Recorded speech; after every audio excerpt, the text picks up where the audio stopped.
অভ্যুত্থান হয়েছিল, বাবা তার সন্তানকে নিয়ে আসছিল, তার সন্তানের জীবনের নিরাপত্তা চায়।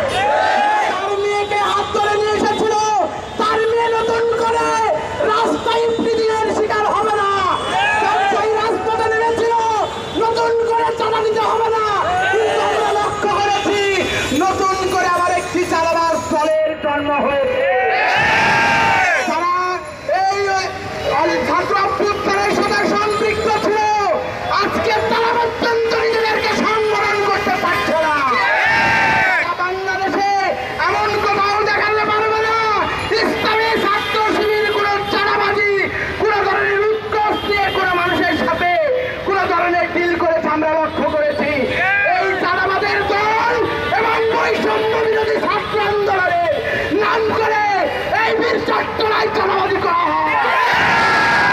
পরিষ্কার ভাষায় বলছি, বৈষম্য বিরোধী ছাত্র আন্দোলন আবেগের নাম, আবেগের সাথে মিশে আছে এই বীর চট্টগ্রামে শত শত আহত এবং শহীদের স্মৃতি।